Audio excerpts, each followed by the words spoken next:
कि आओ सत्संग में चलते हैं, तो वो कहता है कि अभी समय नहीं है, फिर देखेंगे, कभी ना कभी अवश्य चलेंगे। अच्छी आत्मा तो इतना कह के टाल मटोल कर देता है, बात वही है। और दूसरे को आप कहोगे कि आओ सत्संग में चलते हैं, वो कहेगा भाई समय नहीं है हमारे पास। और ये क्या सत्संग का टाइम है? ये सत्संग की उम्र थोड़ी है, सत्संग तो बुढ़ापे में सुनाएंगे फिर भक्ति करेंगे, ये कोई भक्ति का समय थोड़ा।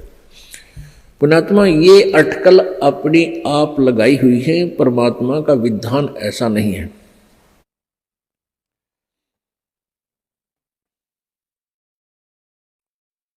अब परमात्मा क्या बताते हैं? कबीर कहाँ गर्भियो ये काल गह करके इसे, न जाने कित मारेगा यो के घर के परदेश। पिछले वर्ष सन 2010 की बात है।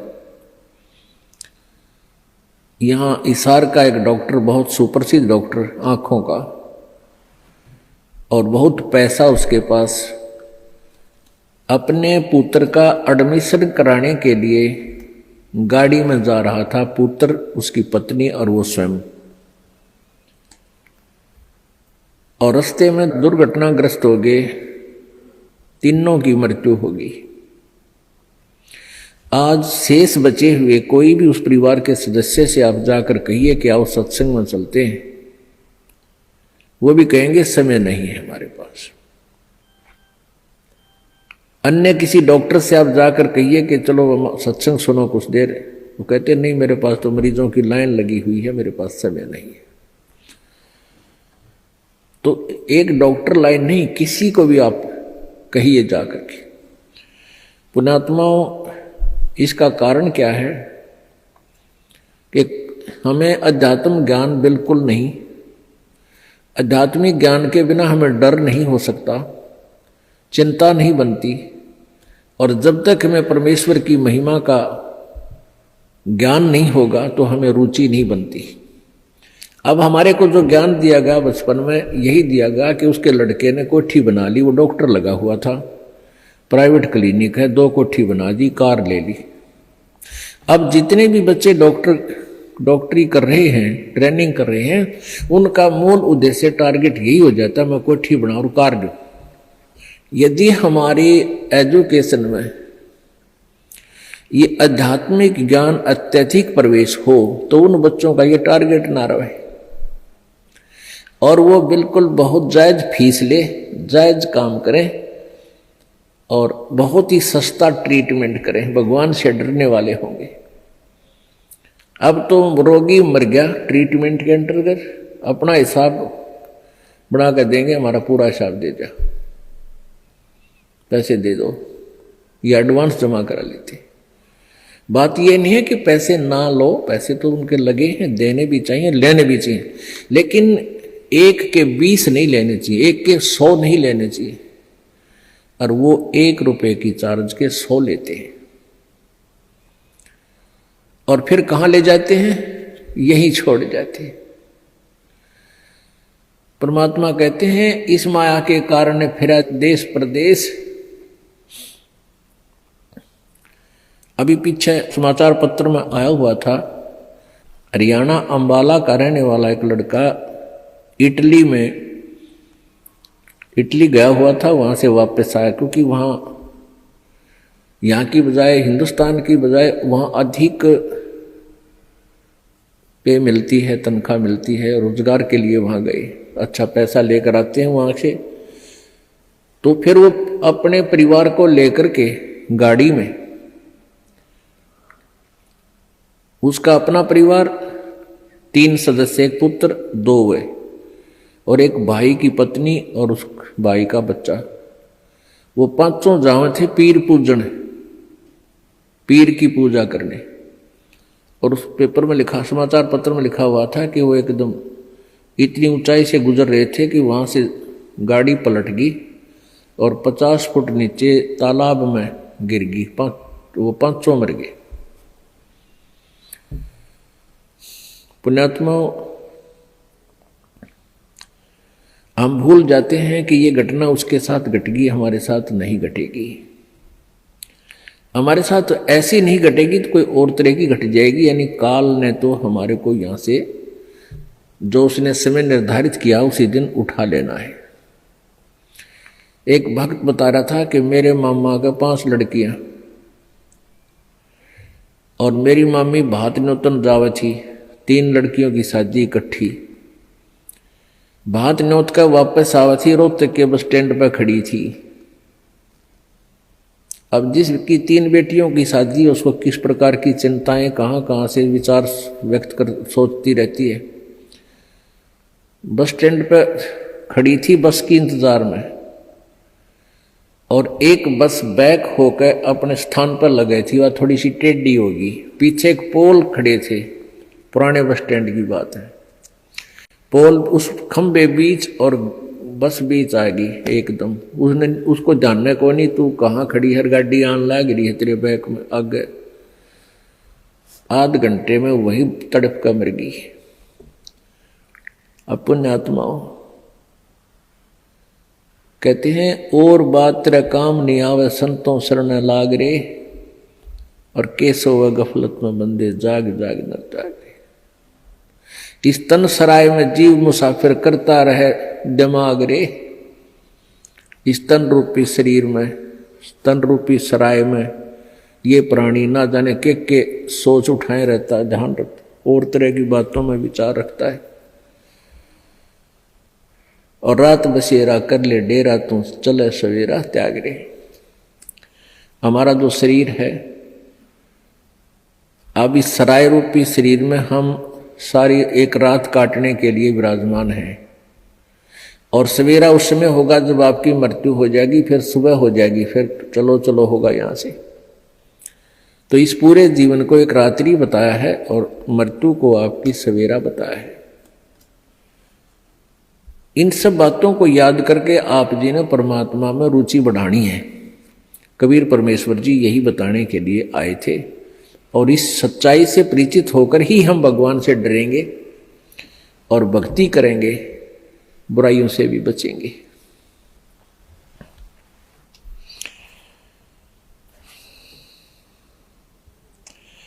कबीर कहाँ गर्बियो काल गह करके से,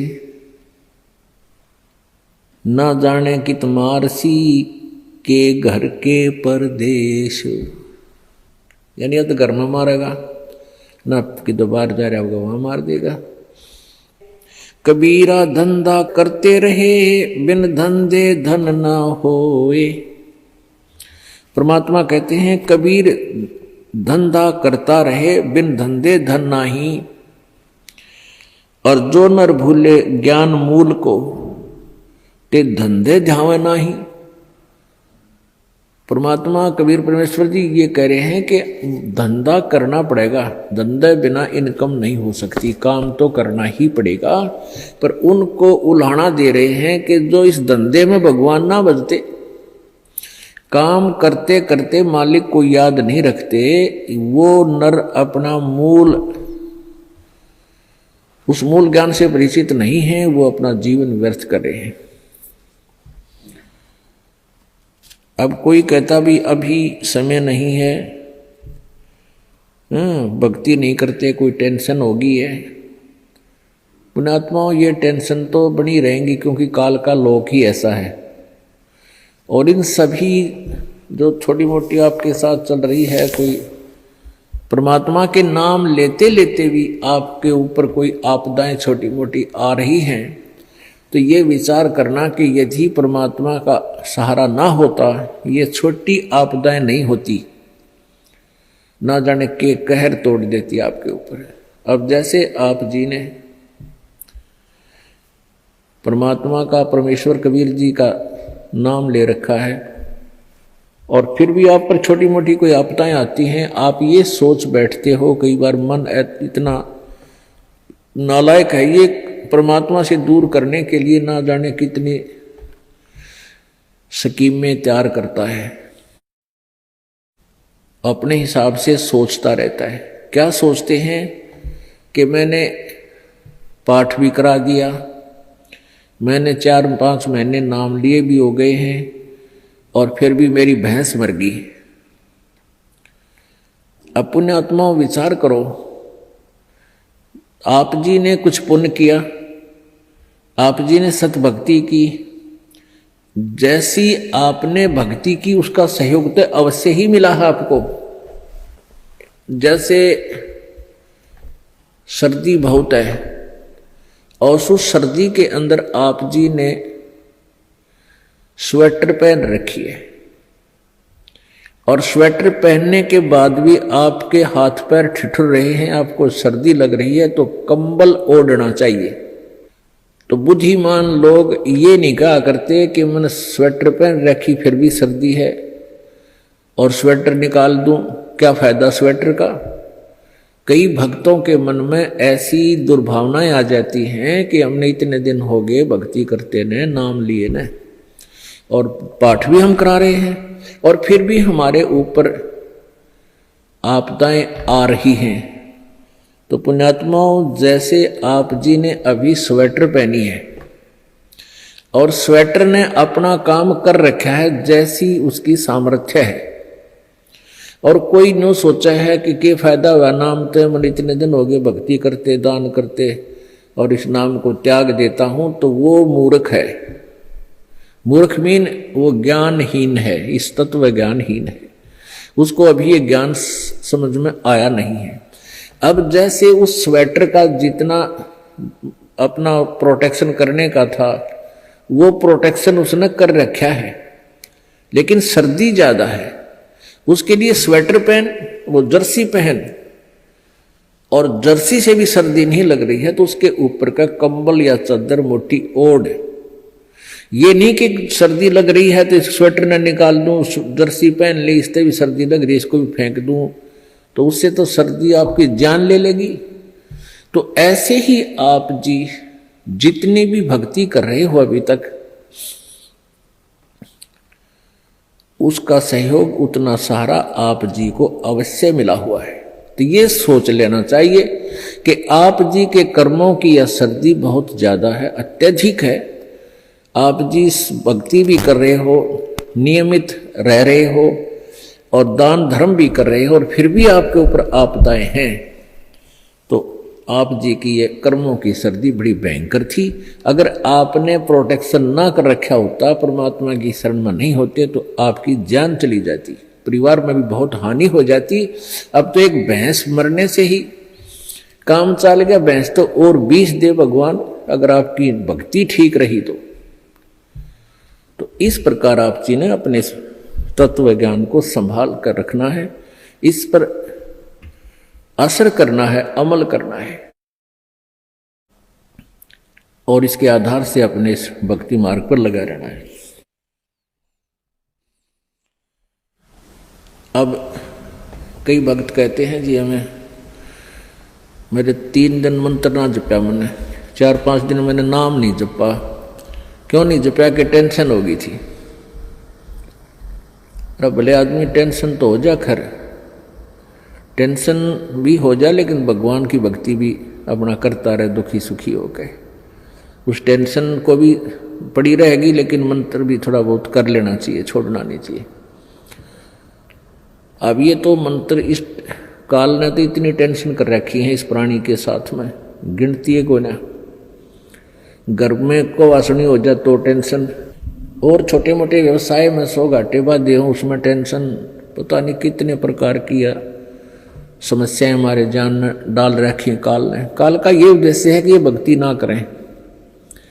जब इनको मनुष्य शरीर प्राप्त हो तब तो इनमें इतनी टेंशन भर दी या विकार भर दिए, कोई घुटी लावे, कोई जुआ खेला, कोई दारू पीवे, बीड़ी पीवे, सिगरेट पीवे, कोई 2 नंबर के काम में, कोई कोठी बनाने के काम में, यानी को इनको सबको ऐसा व्यस्त कर रखा है कि फुर्सत है कोई ना। और फिर अब ये है भक्ति का समय आ गया, अब ये भक्ति युग आ गया, भक्ति का काल आ गया, समय भक्ति काल, बिचली पीढ़ी आएगी। और इसमें काल ने कथित पूरा हंगा ला दिया। ऐसे ये टेक्निकल जो ना ऐसे बना दिए इलेक्ट्रॉनिक इंस्ट्रूमेंट, जैसे mobile phone, TV, satellite, internet, कि ये जी जब भी आँख खुले रात ने या तो मोबाइल में बकवास देख ले, या सामने टीवी रिमोट से ऑन, उठ कर भी ना जाना, रजाई में पड़ा पड़ा ऑन कर ले, उसमें नाचने गाने बकवास सुन ले। यानी भक्ति से कोसों दूर रहे ये प्राणी। अब इसने कितना कुछ, अभी 20-30 वर्ष से आप देख रहे हो कितना कुछ ये साइंस ने तरक्की कर दी, या काल गिवन है, इस काल ने दे रखी है। और परमात्मा ने भी ये समय इसीलिए चुना था कि अब ये जो साइंस के इंस्ट्रूमेंट हैं ये हमारा काम आएंगे।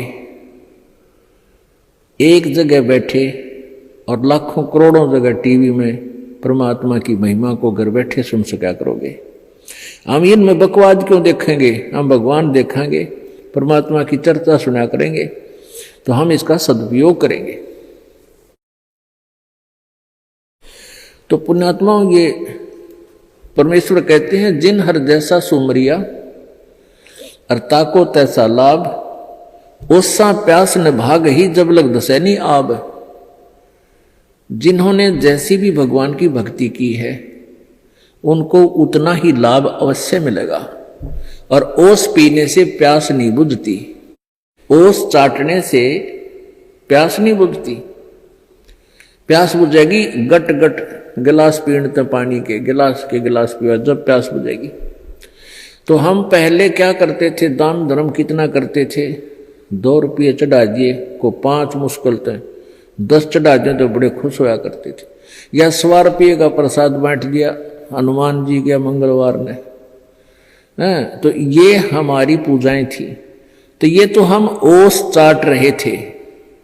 और अब आप देख रहे हो पाठ के पाठ करवाए जा रहे हैं, भगवान के हवन के लिए जोत के पैसे, जोत का घी दान किया जा रहा है, ये गिलास के गिलास पिए जा रहे हैं और इनसे प्यास बुझेगी। कोई पाठ करवा रहा है, कोई वैसे गुप्त दान, खूब वैसे दान दे रहे हैं, तो ये गिलास के गिलास पानी के पिए जा रहे हैं, इनसे प्यास बुझेगी, इनसे आपको पूर्ण लाभ होगा। और सतभक्ति मंत्र करेंगे, आजीवन मर्यादा रहेंगे।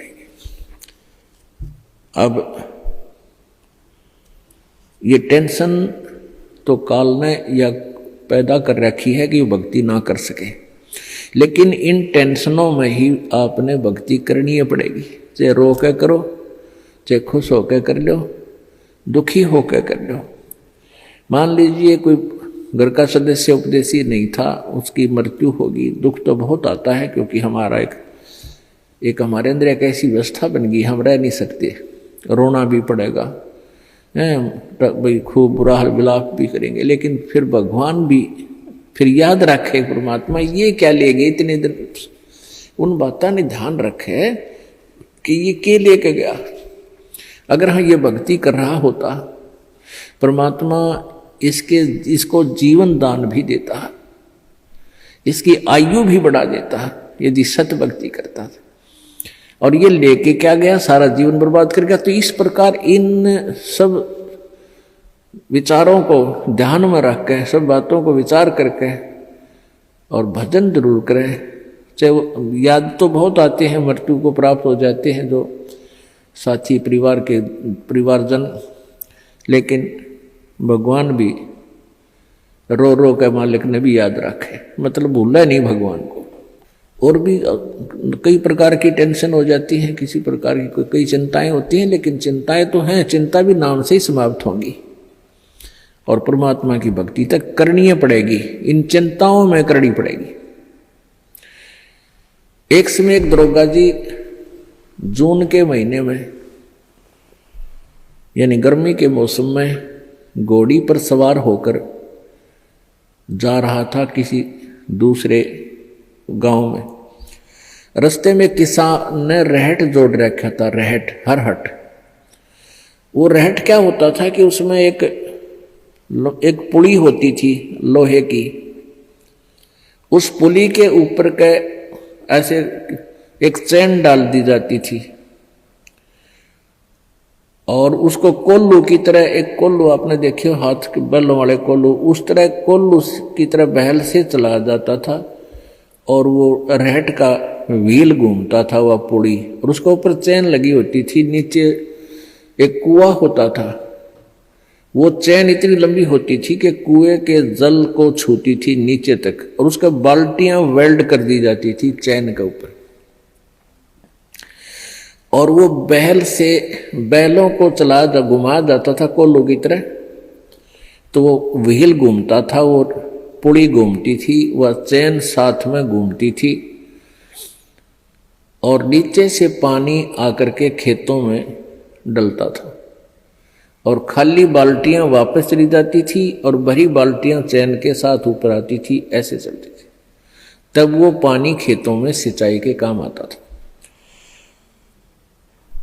तो किसान की घोड़ी को प्यास लगी, किसान को भी प्यास लगी। उसने देखा कि सामने रहट चल रहा है और पानी पीवेंगे, घोड़ी को भी पिलाएंगे। अब जो ही उस घोड़ी को निकट लाया वो दरोगा यानी वो SHO, तो रहट के अंदर से आवाज आया करती थी, वैसे जुगाड़ होया करते थे। वो व्हील व्याल चढ़ा रखे थे, वो चर चू करके वह काफी जोर की आवाज आती थी उससे। वह घोड़ी उस चरचू ने सुनकर, चींचू ने सुनकर, और वह फड़क गई, 1 किला दूर जाकर डटी। दरोगा जी गुस्से में हो गए, करे किसान या चू चू बंद कर दे भाई, ची चू बंद कर दे, मेरी घोड़ी डर रही है, मैंने पानी पीना और पिलाना है। अब किसान ने वो बैल रोक दिए, जो बैल चल रहे थे, कोल्हू को सा फिरा रहे थे, उससे वो चलने से आवाज आ रही थी, पानी भी आ रहा था। तो किसान ने वह बैल रोक दिया, तो पानी आना, जल आना भी बंद हो गया, और आगे जल सीधा खेत में जा रहा था। खेत में जल साथ साथ वह जमीन प्यासी थी, पी रही थी। जल घोड़ी के पीने योग्य एकत्रित नहीं रहा, घोड़ी निकट आई, जल था नहीं। दरोगा जी ने कहा कि एक किसान जल निकाल। उसने फिर बैल का डंडा मार दिया, बैल चला तो चू ची चू, फिर वही घोड़ी फिर भागी। वो किसान को उसने कहा, दरोगा ने गया चू चू बंद करवा, ची चू बंद कर। उसने फिर बैल रोक दिया, वो फिर घोड़ी लिया, पानी पाया नहीं। तब वो किसान बोला, दरोगा जी इस ची चू में पी गए तो पी गए ना, दोनों मरोगे तुम। तो ये ची चू में ही पीना पड़ेगा ये जल, राम नाम का भाई। जब राम नाम बंद कर दिया तो भक्ति गई, वह चू चू तो फिर फायदा क्या हुआ, वह टेंशन तो सहे से भक्ति और बर्बाद होगी। तो इस ची चू में पानी पीना पड़ेगा, जल पीना पड़ेगा भाई, हिम्मत रखो, और एक दिन परमात्मा ऐसी कृपा करेगा या ची चू भी बंद हो जाएगी, क्योंकि परमात्मा के नाम से सब दुख दूर होते हैं।